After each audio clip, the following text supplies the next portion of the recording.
श्री गणेशाय नमः। माँ लगा तेरा दरबार, दीवाने आए हैं, हाँ हाँ दीवाने आए हैं। क्यों रूठ गई मेरी माँ, मनाने आए हैं, हाँ हाँ मनाने आए हैं। माँ लगा तेरा दरबार, दीवाने आए हैं। जय माता दी। हरे कृष्णा।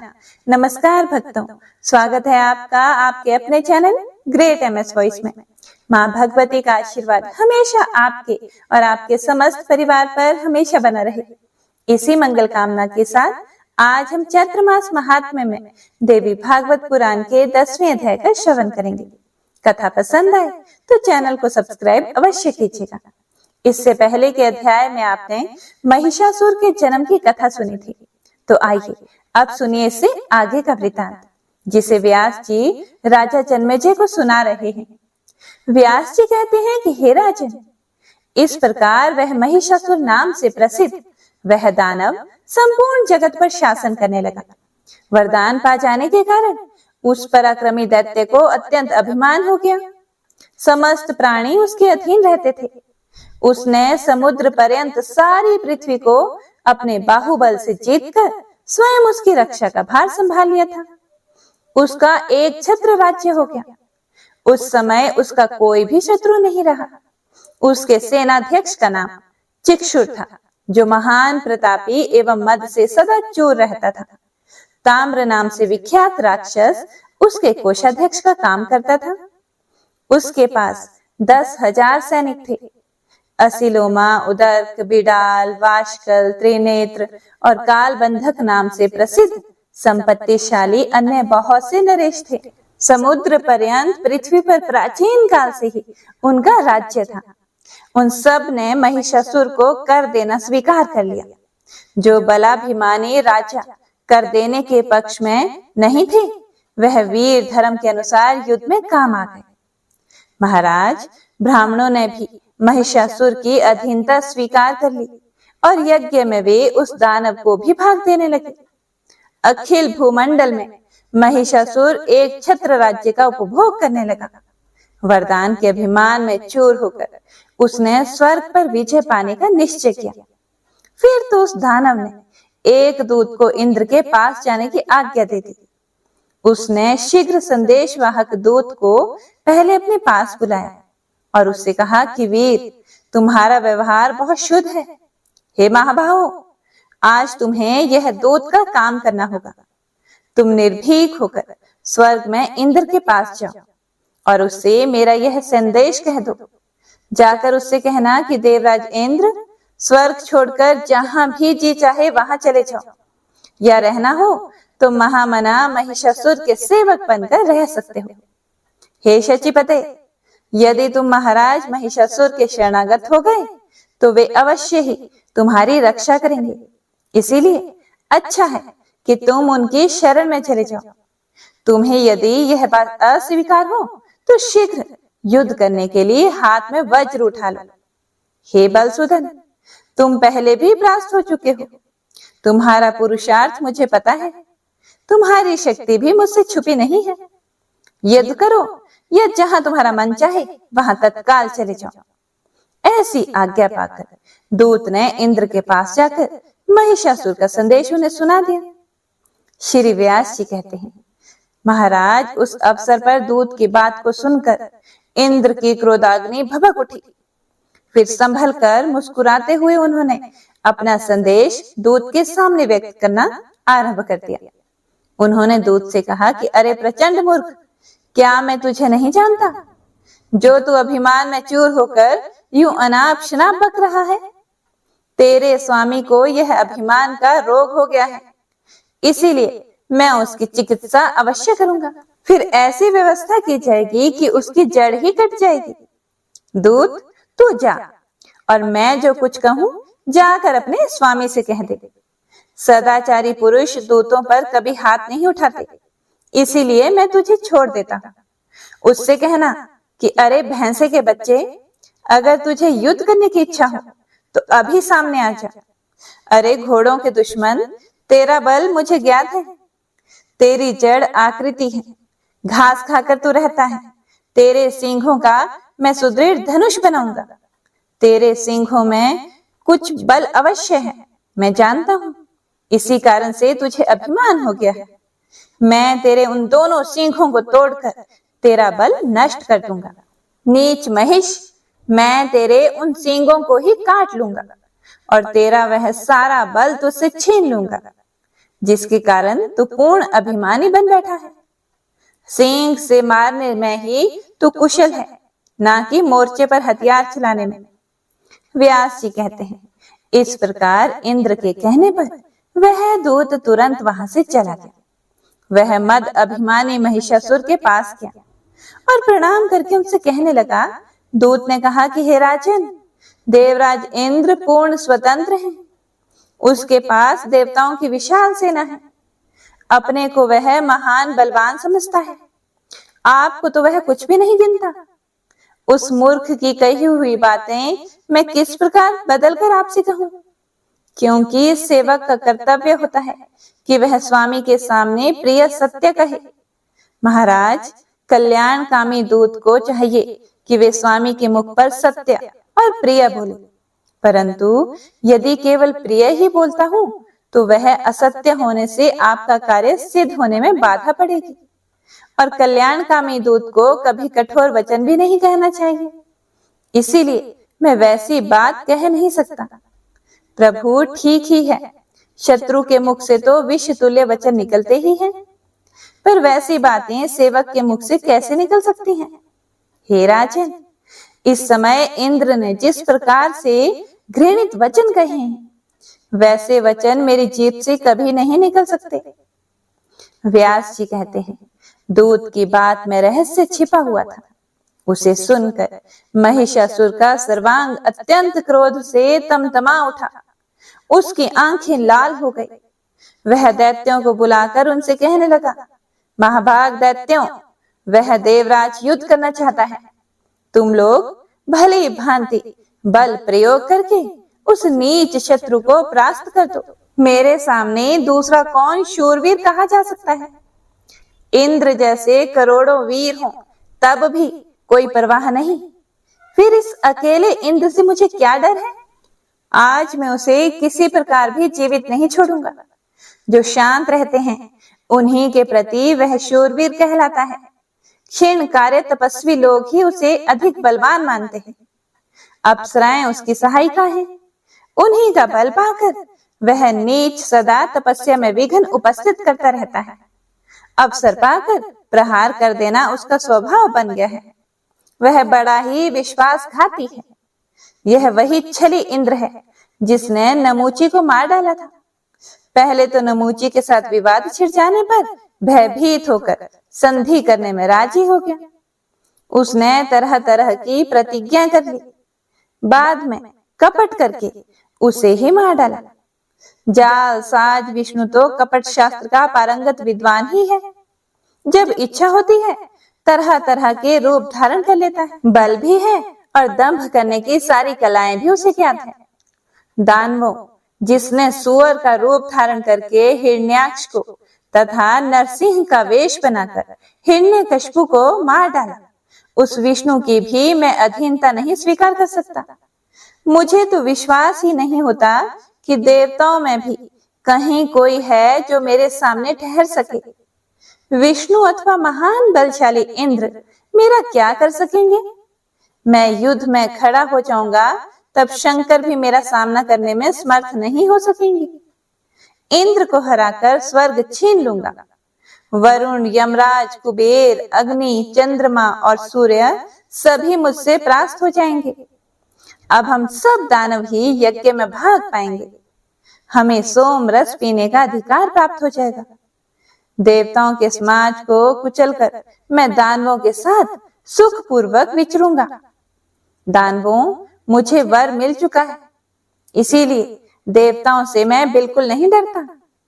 पुरुष मात्र मुझे मारने में असमर्थ हैं, फिर स्त्री बेचारी क्या कर सकेगी? शीघ्रगामी दूतों, तुम्हारा परम कर्तव्य है पाताल एवं पर्वत आदि विभिन्न स्थानों से प्रधान प्रधान दानवों को बुला लाओ और उन्हें मेरी सेना के अध्यक्ष बना दो। दानवों, संपूर्ण देवताओं को जीतने के लिए अकेला मैं ही पर्याप्त हूँ। फिर भी मेरा गौरव बढ़ जाए तदर्थ इस देवासुर संग्राम में निमंत्रण देकर आप सब लोगों को सम्मिलित करता हूँ। निश्चय ही मैं सिंहों और खुर से देवताओं के प्राण हर लूंगा। वरदान के प्रभाव से मुझे देवताओं का रत्ती भर भी भय नहीं है। देवताओं, दानवों और मानवों से अवध्य होने का वर प्राप्त है मुझे। इसीलिए आज आप लोग स्वर्ग लोक पर विजय प्राप्त करने के लिए तैयार हो जाएं। दैत्यों, स्वर्ग पर अधिकार प्राप्त करके मैं नंदन वन में विहार करूंगा। मेरे इस प्रयास से तुम्हें भी पारिजात के फूल सूंघने को मिलेंगे। देवांगनाएं तुम्हारी सेवा करेंगी। कामधेनु गौ का दूध पीने को मिलेगा और दिव्य गंधर्व नाच और गाकर तुम्हारे मन को प्रसन्न करेंगे। उर्वशी, मेनका, रंभा, घृताची और विप्रचिति प्रभृति अप्सराएं नाचने एवं गाने में परम प्रवीण हैं।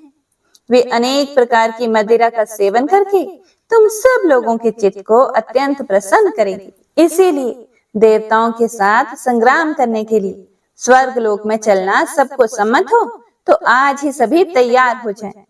यह मांगलिक कृत्य कर लेने चाहिए। सबकी सुरक्षा के लिए अपने परम गुरु मुनिवर शुक्राचार्य जी को बुलाकर भली भांति उनका स्वागत करें और उन्हें यज्ञ में नियुक्त कर दें।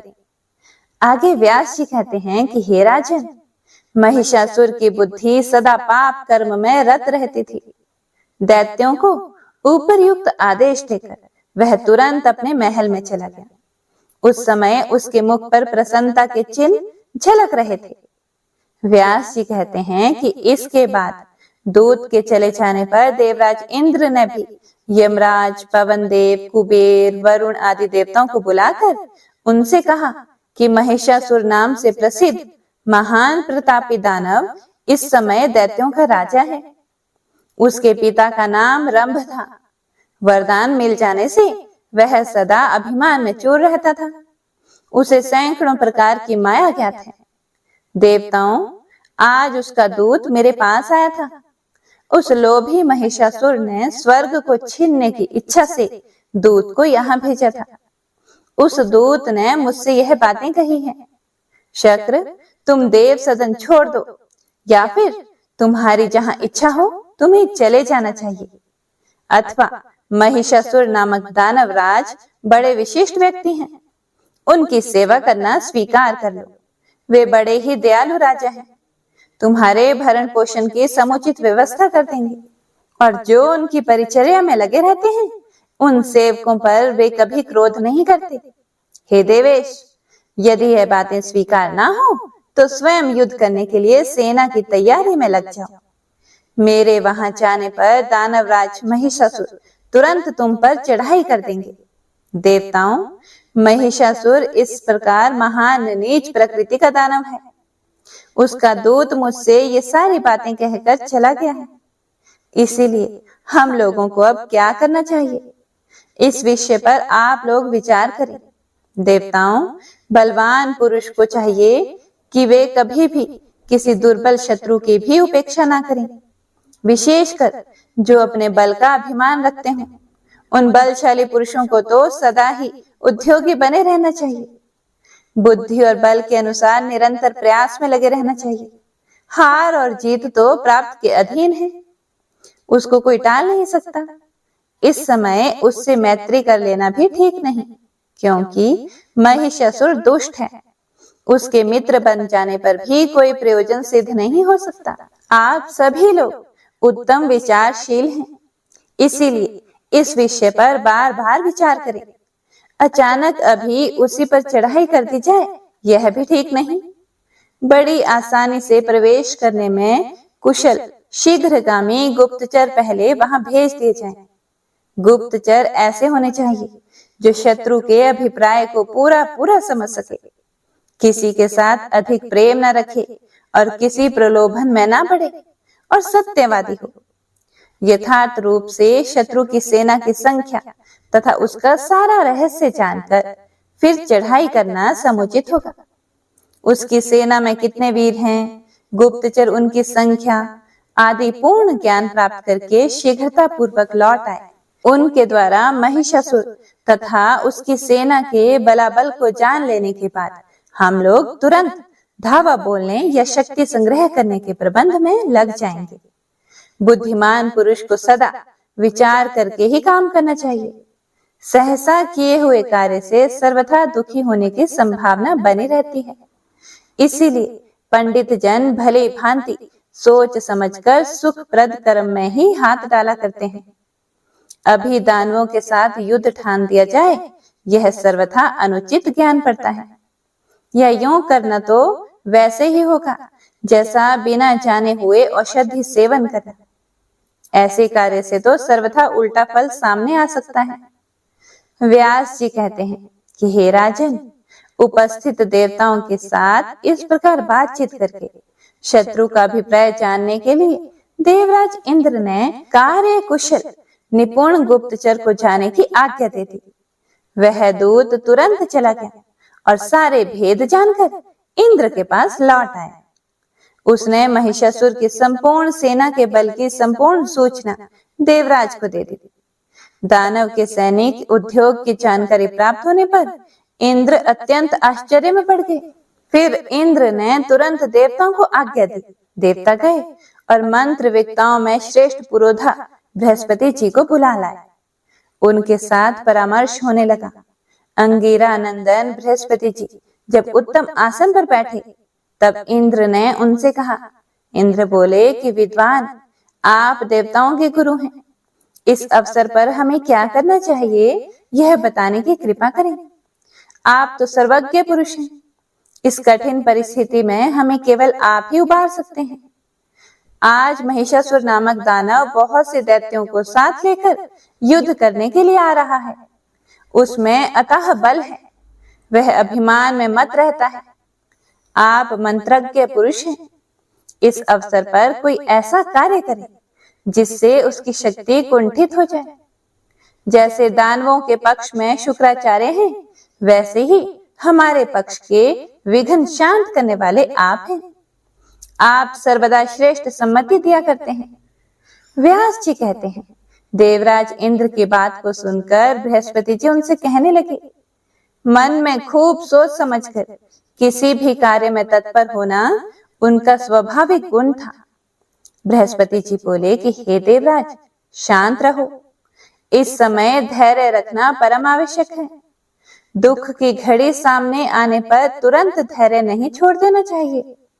हे देवेंद्र, हार और जीत तो सदा ही दैव पर निर्भर है। इसीलिए बुद्धिमान पुरुष का कर्तव्य है कि वे सदा ही धैर्य का आश्रय लेकर अपने स्थान से विचलित ना हो। देवराज, होनी तो होकर ही रहती है। मनुष्य अपनी शक्ति के अनुसार उद्यम करने में सर्वथा तत्पर रहे। वितराग मुनिगण भी तो मुक्ति पाने के लिए निरंतर उद्यमशील रहते हैं, तपस्या में लीन रहते हैं। इसीलिए निर्धारित नीति के अनुसार सदा ही कार्य में संलग्न रहना परम आवश्यक है। सुख मिले अथवा ना मिले, इस विषय में चिंता की आवश्यकता नहीं, क्योंकि सुख दुख तो दैव पर ही निर्भर है। कभी कभी बिना पुरुषार्थ किए भी कार्य में सफलता मिल जाती है, किंतु इस बात को लक्ष्य करके अंधे और पंगु की भांति अकर्मण्य होकर पड़े रहना अर्थात बिना कर्म किए ही पड़े रहना उचित नहीं है। हाँ, अगर पुरुषार्थ करने पर भी सिद्धि ना मिल सके तो इसमें वह बिल्कुल निर्दोष है। व्यास जी कहते हैं, देव गुरु बृहस्पति जी का कथन सुनकर इंद्र ने उनसे पुनः कहा, मैं महिषासुर को मारने के लिए युद्ध की तैयारी अवश्य करूंगा। हे मुनिवर, प्रयास करने से ही मेरे द्वारा वृतासुर और नमुजी काल के ग्रास बन गए। इसी प्रकार मैं इस महिषासुर को भी मार डालूंगा। आप देव गुरु बृहस्पति का तथा श्रेष्ठ आयुध वज्र का बल मुझे सुलभ है। भगवान विष्णु तथा उमापति शंकर जी अवश्य मेरी सहायता करेंगे। मुनिवर, सम्मान प्रदान करना और दूसरे का कार्य साधना आपका स्वभाव ही है। मैं सैनिकों को लेकर महिषासुर पर चढ़ाई करने के लिए बिल्कुल तैयार हूँ। आप मेरे कल्याण के लिए रक्षोमण मंत्र का जप करने की कृपा करें। व्यास जी कहते हैं, इस प्रकार देवराज इंद्र के कहने पर बृहस्पति जी हंसकर उनसे कहने लगे कि हे देवराज, इस अवसर पर मैं ना तो तुम्हें जाने की प्रेरणा ही कर सकता हूँ और ना ही रोक ही सकता हूँ, क्योंकि युद्ध करने वाले की हार और जीत बिल्कुल अनिश्चित रहती है। शचीपति, होनहार के विषय में तुम्हारा किंचन मात्र दोष नहीं है। सुख अथवा दुख पहले से ही निश्चित हो चुके हैं, इसीलिए इनका सामने आ जाना अनिवार्य है। तथापि बुद्धिमान पुरुषों को निरंतर यत्नशील बने रहना चाहिए। कार्य सिद्ध होना या ना होना तो सदा दैव के अधीन है। व्यास जी कहते हैं, शचीपति इंद्र बृहस्पति जी के सार गर्भित सत्य वचन सुनकर ब्रह्मा जी की शरण में गए और उन्हें प्रणाम करके बोले कि पितामह, आप संपूर्ण देवताओं के अध्यक्ष हैं। इस समय महिषासुर नामक दैत्य स्वर्ग पर अधिकार प्राप्त करने के लिए अपने सैनिक बल का विपुल संग्रह करने के लिए अथक प्रयास कर रहा है। अन्य भी जितने दानव हैं, सब के सब महिषासुर की सेना में सम्मिलित हो गए हैं। वे सभी युद्ध अभिलाषी, महान पराक्रमी एवं युद्ध की कला के विशेषज्ञ हैं। महाप्राज्ञ, महिषासुर के भय से अत्यंत घबराकर अब मैं आपकी शरण में आया हूं। आपसे कोई भी बात छिपी नहीं है, इसीलिए आप मेरी सहायता करने के लिए कृपा करें। ब्रह्मा जी ने कहा, इस समय हम सब लोग कैलाश पर्वत पर चलते हैं। भगवान शंकर और अपार बलशाली श्री विष्णु को अगुआ बनाकर युद्ध का कार्यक्रम निश्चित किया जाए। सभी देवताओं के साथ बैठकर देश और काल के संबंध में भली भांति विचार करके युद्ध करना समुचित होगा। मूर्खतावश बलाबल का विचार किए बिना ही सहसा कार्य करने वाले मनुष्य का पतन हो जाता है। व्यास जी कहते हैं, देवराज इंद्र ने ब्रह्मा जी की बात को सुनकर उन्हें अपना अग्रणी बनाया और लोकपालों को साथ लेकर वे कैलाश के लिए चल पड़े। वहां पहुंचकर वैदिक मंत्रों द्वारा वे भगवान महेश्वर की स्तुति करने लगे। ओम दुम दुर्गाय नमः, ओम नमः शिवाय। इसके आगे जो कुछ भी हुआ उसका वृतांत आप कल के अध्याय में सुनेंगे। जय माता दी।